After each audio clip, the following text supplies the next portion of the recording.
In the hushed corners of forgotten vaults, whispers of money unveil truths that schools shy away from sharing.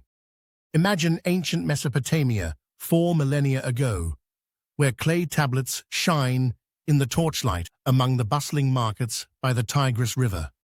Here begins the story of money, not as precious metals, but as promises carved in clay. Farmers borrow grain from temples, pledging to return more in the future. This simple transaction sparks the origin of debt, weaving the roots of wealth. Temples amass riches, steering the flow of food and favor for their people. Why is this significant? It teaches us that money isn't stumbled upon, it's born from trust and obligation.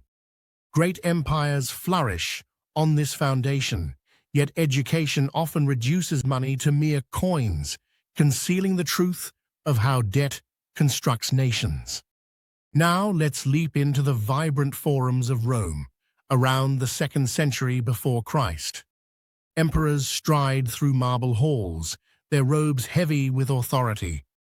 The empire sprawls from foggy Britain to the sunlit shores of Egypt. However, trouble brews in the treasury. To finance their grand wars, leaders dilute the silver in coins with cheaper metals. Citizens soon realize their money buys less bread and wine. Prices ascend like vines climbing a wall. This is inflation, a quiet thief running amok. It deteriorates savings, shifting wealth from the hands of the poor to the powerful. Here, Rome's decline begins, rooted in this devalued currency. Why is this crucial? Because today, governments still print money this way, diminishing its worth. Schools rarely share this lesson, rendering you unaware of how inflation can rob your future. Next, wander into the tulip fields of 17th century Holland. In the golden age of Amsterdam, merchants bustle and ships arrive from distant lands. Windmills spin under grey skies, while men gather in coffeehouses, whispering about lucrative deals. A single tulip bulb, rare, striped like a tiger, commands a price equal to a beautiful home. Fortunes blossom nearly overnight. Yet fragile as glass, this bubble is waiting to burst. When panic hits, prices crash like waves shattering against rocks. Families lose everything in mere days. Tulip mania exposes a greedy trap. Values can soar and plunge based solely on fear. Why does it matter? It warns us that markets are emotional, not rational. History repeats this cycle in stock market crashes, while classrooms overlook the emotional chaos behind the math. Travel across the ocean to 18th century America. A young Benjamin Franklin works late in his Philadelphia print shop, where candlelight flickers. He uncovers a force even more potent than invention: compound interest. A small investment, allowed to grow, multiplies like yeast in dough. He calls it magical, the eighth wonder of the world. Investing $1 allows it to double and continue multiplying over the years. Einstein later refers to this as the universe's mightiest power. Warren Buffett builds his empire upon it. This secret allows time to become a friend to the patient savers. Why is this significant? It distinguishes the merely cautious from the architects of wealth. Schools focus on simple interest, suppressing the knowledge of exponential growth that creates legacies. Now, envision the luxurious drawing rooms of 19th century Europe. The Rothschild family converges in Frankfurt, then branches out to London, Paris, and Vienna. Under lamplight, their conversations dance over maps of nations. They lend money to kings and governments, financing both wars and peace. One brother purchases assets at low prices during battles, selling them high once victory is in sight. Their network surpasses armies, transforming knowledge into wealth. Here lies the essence of leverage. Borrowed funds amplify profits. A loan can buy a factory that returns tenfold. Yet risk looms. Failure can lead to overwhelming debt. This is important because the wealthy use debt as a leverage tool, not a shackle. Schools issue warnings against borrowing without revealing how it has shaped banking empires. Next, step into the smoke-filled chambers of early 20th century New York. Bankers, clad in pinstripe suits, convene secretly on Jekyll Island, listening as waves crash nearby. They craft the Federal Reserve, established as law in 1913. This central bank governs the money supply, creating dollars from thin air through loans. Fractional reserve banking allows banks to lend far beyond their holdings. Money swells like a balloon, encouraging growth while inviting potential bursts. The Great Depression emerges, a consequence of lenient credit and reckless speculation. Why does this matter? It reveals how few individuals determine the value of money, impacting every paycheck.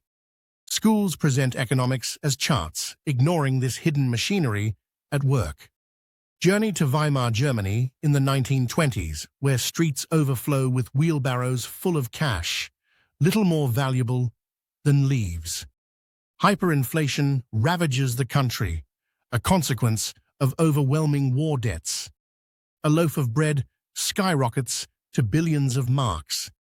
Savings disappear, forcing the middle class to barter for goods. This extreme scenario embodies inflation's monstrous face, a deadly policy choice that punishes the unprepared. Leaders print excessive currency to settle debts, eroding public trust. Its lesson remains: preserve wealth within assets like gold or property rather than relying solely on paper money. This knowledge is essential for survival during uncertain times, yet it's often absent from educational materials. Next, consider the 2016 Panama Papers leak, a digital tumult born from concealed servers. Documents flow from a law firm, exposing offshore tax havens. Globally prominent figures, from leaders to celebrities, stash billions in hidden accounts. Taxes avoided through a maze of trusts and shell companies. The wealthy seem to operate by different rules, using legal loopholes to protect their fortunes. History parallels this with medieval tax systems and pirate treasures. Why is this critical? It unveils the machinery of inequality that most individuals cannot navigate. Schools may discuss civics, but they fall short in teaching how to maneuver through these shadows. Reflect on the dot-com bubble of the late 1990s, where Silicon Valley buzzes with emerging startups thriving in Californian garages. Internet ambitions inflate stock values to the heavens.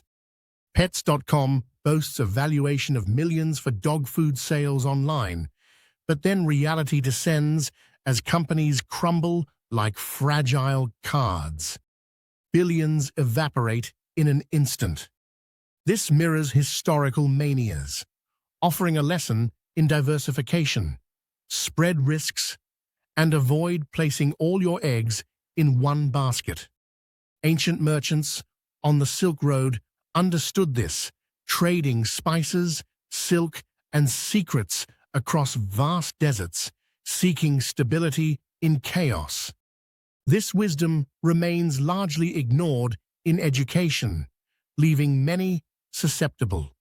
Lastly, observe your present world, where cryptocurrencies flicker alive across screens in cities worldwide.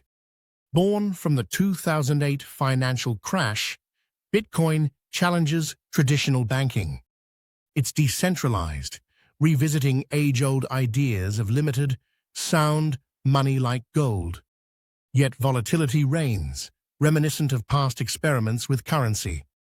This new frontier hints at the evolution of money, even as schools cling to outdated theories. These hidden truths travel through time, from clay tablets to digital ledgers. They illustrate how money operates as a game, governed by rules crafted by the powerful. Empires rise and fall. Personal fortunes shift like sand. Contemplate the mystery. Why keep these lessons concealed? Perhaps to maintain control over the narrative. But now you're beginning to see the veil lifted. Equip yourself with this wisdom and empower yourself to rewrite your own narrative in the grand story of wealth.